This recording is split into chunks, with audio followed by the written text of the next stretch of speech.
Hello everyone, once again welcome back to Jai classes.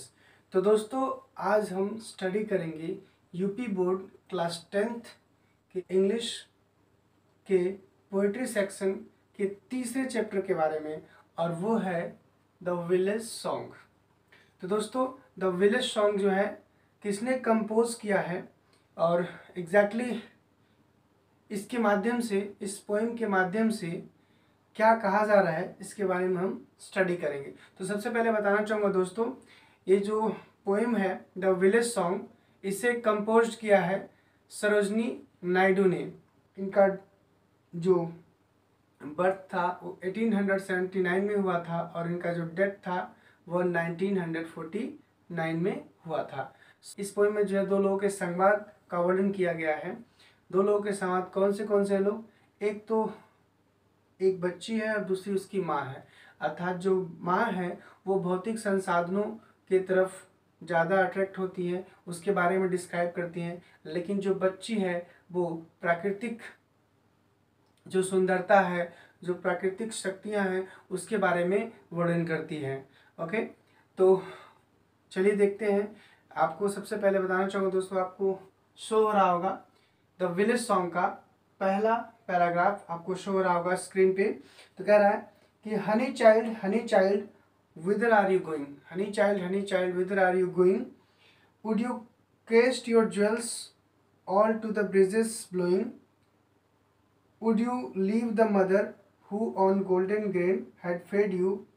Would you grieve the lover who is riding forth to wed you?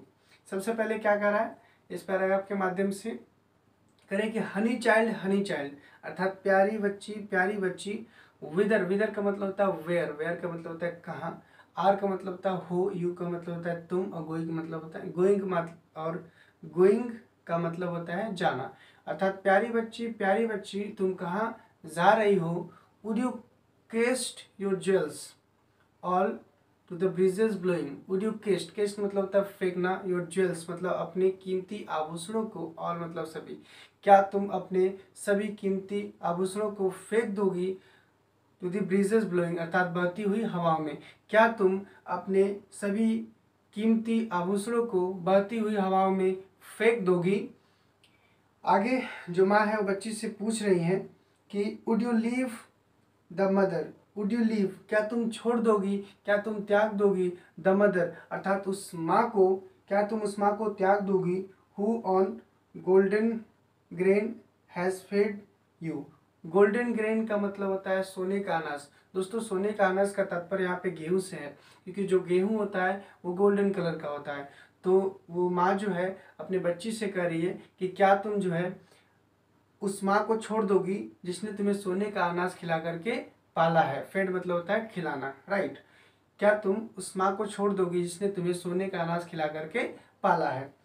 आगे आप देख रहे होंगे दोस्तों, would you grieve the lover who is riding forth to wed you? Who is grief का मतलब होता है दुख। क्या तुम दुख दोगी उस लवर को, उस प्रेमी को, हु इज राइडिंग फोर्थ जो घुड़सवारी करते हुए आ रहा है, टू वेड यू। वेड मतलब होता है शादी करना, तुमसे शादी करने के लिए। अर्थात क्या तुम उस प्रेमी को दुख दोगी जो घुड़सवारी करके तुमसे शादी करने के लिए आ रहा है। ओके दोस्तों, यानी फाइनली इस पैराग्राफ के माध्यम से जो पोइटेस है वो कहना चाहती हैं कि प्यारी बच्ची क्या तुम, प्यारी बच्ची तुम कहाँ जा रही हो? क्या तुम अपने कीमती आभूषणों को बहती हुई हवाओं में फेंक दोगी?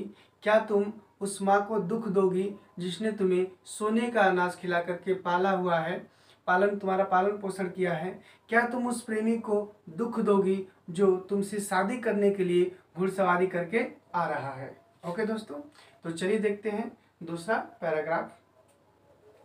दोस्तों, जैसा कि सेकेंड पैराग्राफ आपको शो हो रहा होगा स्क्रीन पे, तो जो बच्ची है वो माँ से कह रही है, माँ को रिप्लाई कर रही है। क्या कर रही है चलिए देखते। कह रही है कि mother mine to the wild forest I am going. Mother mine to the wild forest I am going. Mother mine अर्थात मेरी माँ, टू द वाइल्ड फॉरेस्ट अर्थात वाइल्ड मतलब होता है जंगली, फॉरेस्ट मतलब होता है जंगल, आई एम गोइंग अर्थात मैं जा रही हूँ, मैं जंगली जंगलों को जा रही हूँ। ओके, आगे कह रही है कि where upon the champa buds और champa buds are blowing. Where upon था जहाँ पे चंपा बग्स, बग्स मतलब होता है ब्रांचेस ऑफ ट्री अर्थात पेड़ की शाखाएं, पेड़ की टहनियाँ, जहाँ पे चंपा की शाखाओं पे, चंपा की टहनियों पे, जहाँ पे चंपा की टहनियों पे, बुड्स मतलब होता है कलियां और ब्लूमिंग मतलब होता है फूल रही हैं, अर्थात जहाँ पे चंपा की टहनियों पे चंपा की कलियां फूल रही हैं। माँ मेरी, मैं उस जंगली जंगल को जा रही हूँ जहाँ पे चंपा की टहनियाँ, चंपा की डालियों पे चंपा की कलियां फूल रही हैं। ओके, आगे आप देखेंगे करे कि the koel haunted river isles where lotus lilies glisten. The koel haunted, the koel, koel haunted, haunted मतलब होता है कूक रही है। द कोयल हॉन्टेड, कोयल जो है कूक रही है रिवर आइल्स नदी के टापुओं पे, जहाँ पे नदी के टापुओं पे कोयल कूक रही है।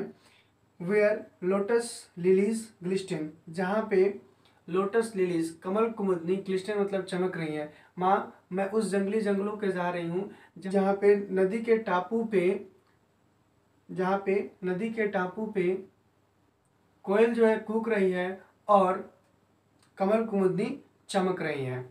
आगे क्या कर रही है, the voice of fairy folk are calling me O listen. The voice of fairy folk, voice मतलब होता है आवाज़ें, और फेरी मतलब होता है परियां, फॉक मतलब होता है लोग, और कॉलिंग मी मुझे बुला रही हैं, जहाँ पे परियां लोग मुझे बुला रही हैं। ओके, परियां लोग बुला रही हैं, ओ लिसन जरा सुनो। माँ मैं उस जंगली जंगलों को जा रही हूँ जहाँ पे जहाँ पे चंपा की टहनियों पे चंपा की कलियाँ फूल रही हैं, और जहाँ पे नदी के टापू पे कोयल कूक रहे हैं, कमल कुमुदनी चमक रही हैं, और परियां लोग जो हैं मुझे बुला रही हैं। ओ लिसन ज़रा सुनो, माँ मैं वहीं जा रही हूँ। ओके, तो यहाँ पे जो है इस पैराग्राफ के माध्यम से जो लड़की है, जो बच्ची है, वो प्राकृतिक सौंदर्य की तरफ ज़्यादा आकर्षित है। उसे भौतिक सौंदर्य से ज़्यादा मतलब नहीं है। वो ज़्यादा इम्पोर्टेंस किसको देती है, नेचुरल जो पावर है, नेचुरल जो शक्ति है, जो नेचुरल चीज़ें उसको दिख रही है, उस पर वो ज़्यादा आकर्षित है। जो माँ है वो बच्ची से कह रही है, क्या रिप्लाई कर रही है, चलिए देखते हैं इस नेक्स्ट पैराग्राफ में। तो कह रही है, honey child the world is full of pleasure. The bridal songs and cradle songs and sandal standard leisure. Your bridal robes are in the loom, silver and saffron glowing. Your bridal cakes are on the hearth. Oh, whither are you going? अर्थात इस paragraph के माध्यम से जो माँ है वो बच्ची को फीचर्स बता रही हैं भौतिक संसाधनों के, और उसके माध्यम से वो बच्ची को आकर्षित करना चाहती हैं। चलिए देखते हैं क्या बोल रही हैं। कह रही है कि हनी चाइल्ड अर्थात प्यारी बच्ची, the world is full of pleasure. World मतलब होता है संसार, प्लेजर मतलब होता है आनंद, खुशी। संसार जो है खुशियों से भरा हुआ है। द ब्राइडल सॉन्ग्स, शादी के गीतों से भरा हुआ है। क्रेडल सॉन्ग्स, पालने के गीतों से भरा हुआ है। क्रेडल मतलब होता है पालना, राइट, पालने के गीतों से भरा हुआ है। And sandal scented leisure, sandal मतलब होता है चंदन, और सेंटेड मतलब होता है खुशबू, और लीजर मतलब होता है फुर्सत, और चंदन के खुशबूदार फुर्सत से भरा हुआ है। ओके, आगे कह रही है, your bridal robes are in the loom. Your bridal robes मतलब होता है जोड़ा, शादी का जोड़ा। रोब्स, ब्राइडल रोब्स मतलब होता है शादी का जोड़ा। तो तुम्हारा शादी का जोड़ा है, are in the loom, loom मतलब होता है करघे पे, करघा, अर्थात जो तुम्हारा शादी का जोड़ा है वो करघे पे है। ये एक मशीन होता है, करघा जो एक मशीन होता है जहाँ पे शादी का जोड़ा बुना जाता है। तो कह रहे कि जो तुम्हारा शादी का जोड़ा है वो करघे पे है, और सिल्वर एंड सैफ्रॉन ग्लोइंग, और सिल्वर और सैफ्रॉन मतलब होता है दोस्तों केसरिया रंग। सिल्वर और केसरिया रंग से चमक रहा है। जो तुम्हारा शादी का जोड़ा है वो करघे पे रखा हुआ है, सिल्वर और केसरिया रंग से चमक रहा है। ओके, आगे कह रही है your bridal cakes are on the hearth. Your bridal cakes, cake का मतलब होता है दोस्तों गुलगुले या फिर मिठाई। जो तुम्हारे शादी के मिठाई है ऑन द हार्थ, वो किस पे है? चूल्हे पे है, भट्टी पे है। जो तुम्हारे शादी की मिठाई है चूल्हे पे है, भट्टी पे है। ओ विदर आर यू गोइंग, तुम कहाँ जा रही हो?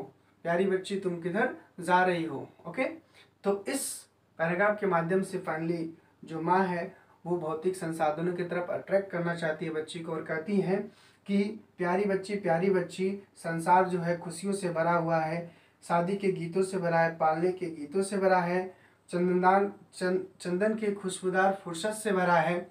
और कहती है कि जो तुम्हारे शादी के जोड़े हैं वो करघे पे रखा हुआ है, जो कि सिल्वर और केसरिया रंग से चमक रहा है।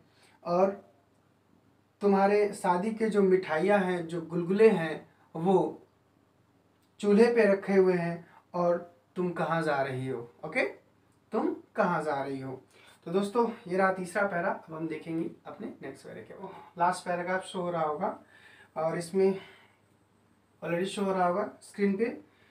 कह रहा है कि जो बच्ची है वो अपनी माँ से कह रही है कि द ब्राइडल सॉन्ग्स, अर्थात जो शादी के गीत हैं, एंड द क्रैडल सॉन्ग्स, और जो पालने के गीत हैं। शादी के गीत और पालने के गीत कैडेंसेस मतलब होता है दोस्तों ताल है। कैडेंसेस मतलब होता है ताल है ऑफ सॉरो, दुख के। अर्थात शादी के गीत और पालने के गीत दुख के ताल है। नेक्स्ट लाइन आपको शो रहा होगा। कह रहा है कि the laughter of the sun today. The laughter का मतलब होता है हंसी। लाफ्टर मतलब होता है हंसी। ऑफ द सन टुडे, आज की सूरज की हंसी है। The wind of the death tomorrow, death मतलब होता है मृत्यु, टुमारो मतलब होता है आने वाला कल, और विंड मतलब होता है हवा। आने वाले कल के मृत्यु का हवा है, आने वाले कल के मृत्यु का हवा है। अर्थात कहने का मतलब यह है कि जो शादी के गीत और पालने के गीत हैं ये दुख के ताल हैं, और ये आज की सूरज की हंसी है, और आने वाले कल के मृत्यु की हवा है।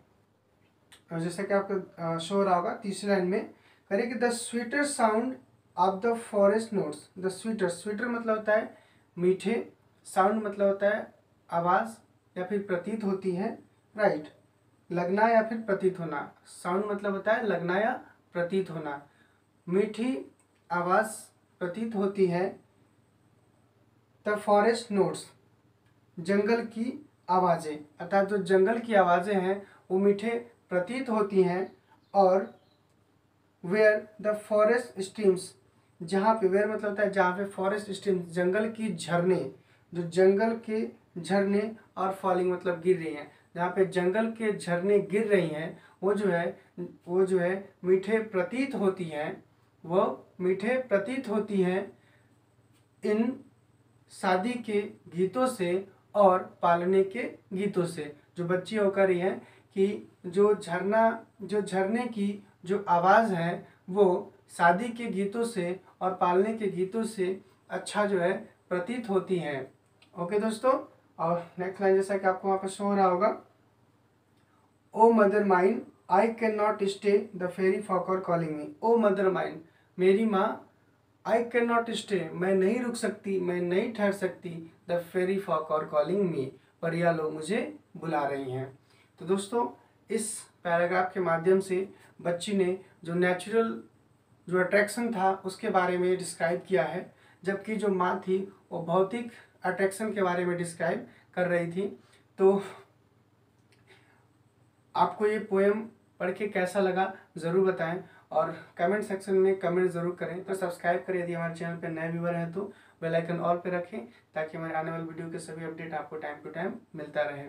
एक और जानकारी देना चाहूँगा दोस्तों, हमारे इस चैनल पे वेलकम टू जय क्लासेस पे आपके क्लास 9 से लेकर के BSc तक के सभी वीडियो लेक्चर आपको मिलने वाले हैं विभिन्न टीचरों के माध्यम से। तो तब तक के लिए बाय बाय, थैंक यू।